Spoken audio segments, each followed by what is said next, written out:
ये कहानी है एक ऐसे बूढ़े आदमी की जिसे एक जेमा नाम की औरत से प्यार हो जाता है और वो उसके साथ गपागप करने की कोशिश करता है।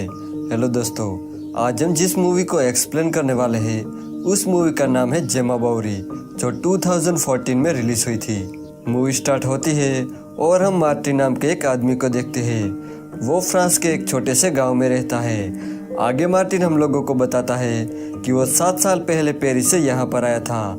यहाँ पर उसके डैड की एक बेकरी थी और तब से वो अपनी वाइफ के साथ इस बेकरी को संभाल रहा है। आगे जब मार्टिन ब्रेड बना रहा था तो वो ब्रेड जल जाता है। उसकी वाइफ के बताने पर वो कहता है कि वो चार्ली के बारे में सोच रहा था, कहीं वो आत्महत्या ना कर ले। इस पर उसकी वाइफ बोलती है कि तुम्हें ये सब नहीं सोचना चाहिए क्योंकि चार्ली ऐसा कुछ भी नहीं करने वाला। इसके बाद मार्टिन चार्ली के घर जाता है जहाँ पर वो अपनी वाइफ जेमा का सामान जला रहा था। अब वो ऐसा क्यों कर रहा था ये हमें मूवी में आगे पता चलेगा। तभी चार्ली किसी काम से घर के अंदर चला जाता है और मार्टिन को वहाँ पर जेमा की डायरी मिलती है जिसको वो अपने पास रख लेता है। घर आकर माइकल उस डायरी को पढ़ने लगता है और यहीं से कहानी फ्लैशबैक में चली जाती है। यहाँ पर हम उस दिन को देखते हैं जिस दिन चार्ली पहली बार अपनी वाइफ जेमा के साथ इस गांव में रहने आया था। अब अपने गांव में नए लोगों को देखकर मार्टिन उनके पास जाता है और उनसे बातें करने लगता है। एक दिन जेमा और चार्ली मार्टिन के दुकान पर आते हैं जहां पर मार्टिन जेमा की खूबसूरती देखकर उस पर लट्टू हो जाता है। इसके बाद जब मार्टिन घर आ रहा था तब उसकी मुलाकात जेमा से होती है। फिर मार्टिन उसे गार्डन दिखाने ले जाता है जिसे देखकर जेमा बहुत खुश हो जाती है।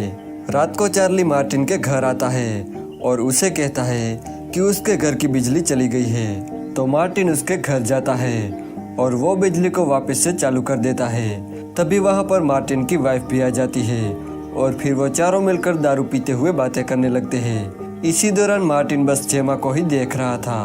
अब ऐसे ही कुछ दिन बीत जाते हैं। फिर एक दिन जेमा मार्टिन की बेकरी पर आती है तो वहाँ मार्टिन उसे पूछता है कि क्या तुम्हें जानना है कि मैं ये ब्रेड कैसे बनाता हूँ। तो जेमा उसे देखने के लिए हाँ बोल देती है। तो मार्टिन उसे पीछे वाले कमरे में ले जाता है जहाँ पर वो ब्रेड बनाया करता था। फिर जब जेमा भी ब्रेड बनाने लगती है तो मार्टिन उससे पूछता है कि तुम्हें कैसा लग रहा है। तो जेमा कहती है कि मुझे बहुत अच्छा लग रहा है। अब उस रूम में बहुत गर्मी थी इसलिए जेमा अपना स्वेटर उतार देती है जिसे देखकर मार्टिन के मन में हवस जाग उठती है और वो जेमा की बॉडी को देखने लगता है। अब ऐसे ही कुछ दिन बीत जाते हैं। एक बार मार्टिन जब अपने घर जा रहा था तब रास्ते में उसे जेमा मिलती है। मार्टिन उसे कहता है कि तुम इतने दिनों से ब्रेड खरीदने क्यों नहीं आ रही हो, जिस पर जेमा उसे बोलती है कि वो डाइटिंग पर है इसीलिए उसने कुछ दिनों से ब्रेड खाना बंद कर दिया है। अब ये बोलकर जेमा वहाँ से जाने लगती है लेकिन तभी उसकी पीठ पर एक कीड़ा काट लेता है जिसे जेमा को काफ़ी तकलीफ होती है। इसलिए वो चिल्लाकर मार्टिन को बुलाती है और उसकी हेल्प करने को कहती है। मार्टिन उसकी पीठ चेक करता है और उसे कहता है कि तुम्हें एक जहरीले कीड़े ने काट लिया है और मुझे इसका जहर चूस के बाहर निकालना होगा। तो जेमा उसे ये करने के लिए कहती है। तो मार्टिन बिना समय गवाए उस जहर को बाहर निकालने लगता है लेकिन तभी वहाँ एक लड़का आता है जिसका नाम हर्व था।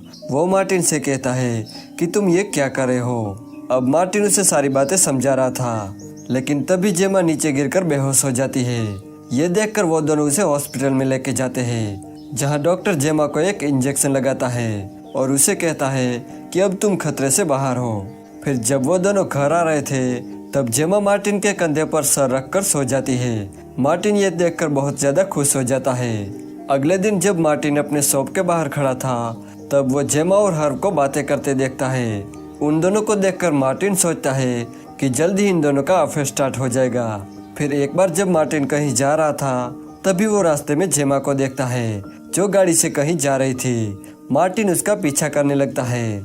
मार्टिन वहां देखता है कि जेमा हर्व के घर जा रही थी। मार्टिन उन दोनों को साथ देखकर शॉक्ड हो जाता है। मार्टिन को लगता है कि जेमा हर्व के साथ वाइन पीने गई होगी पर असल में जेमा हर्व के साथ पलंग तोड़ने गई थी। उसी रात मार्टिन जेमा के घर डिनर करने आता है। तभी वो जेमा के गले पर लव बाइट देखता है जिसे देखकर वो समझ जाता है कि हर्व ने जेमा को जरूर खोड़ी बनाया होगा। अब ये सब देख के मार्टिन सैड हो जाता है क्योंकि वो जेमा को पसंद करता था। अगले दिन मार्टिन हर्व से मिलता है और उसे बातें करने लगता है। हर्व कहता है कि वो पढ़ाई में ज्यादा ध्यान नहीं दे पा रहा, तो मार्टिन उसे कहता है कि तुम्हें तुम्हारे जीएफ को यहाँ बुला लेना चाहिए ताकि वो तुम्हारी पढ़ाई में मदद कर सके। थोड़ी देर बाद हर्व जेमा को अपने घर बुलाता है और मार्टिन उन्हें चुपके से देख रहा था। जेमा हर्व के घर जाके उसके साथ खपाखप करती है। मार्टिन को अब पूरा यकीन हो जाता है कि जेमा और हर्व का अफेयर चल रहा है। अब ऐसे ही कुछ दिन बीत जाते हैं। एक दिन जेमा मार्टिन के बेकरी पर ब्रेड खरीदने आती है, पर वो ब्रेड का एक टुकड़ा वहीं पर भूल जाती है। तो मार्टिन ब्रेड का टुकड़ा देने उसके घर जाता है, लेकिन वहाँ पर वो कुछ आवाजें सुनता है, जिसको सुनकर वो वहीं पर छुप जाता है। जब वो खिड़की से देखता है तो जेमा और हर्व खपाखप कर रहे थे। यहाँ जेमा हर्व को आई लव यू बोलती है, जिसे सुनकर मार्टिन को बहुत गुस्सा आता है। अगले दिन फिर से जेमा हर्व के घर खपाखप करने जाती है, लेकिन खपाखप करने के दौरान जेमा से हर्व की मॉम की एक कीमती मूर्ति टूट जाती है। जेमा उसे कहती है कि वो अपने हस्बैंड से वो मूर्ति ठीक करवा देगी। जाते समय वो हर्व से कहती है कि हमें भागकर लंदन चले जाना चाहिए। अगले सीन में हम देखते हैं कि जेमा को एक लेटर मिलता है, जिसे पढ़ने के बाद वो हर्व से मिलने उसके घर की ओर जाने लगती है। हर्व की मॉम जब घर आती है तो उन्हें वहाँ पर उनकी मूर्ति नहीं मिलती।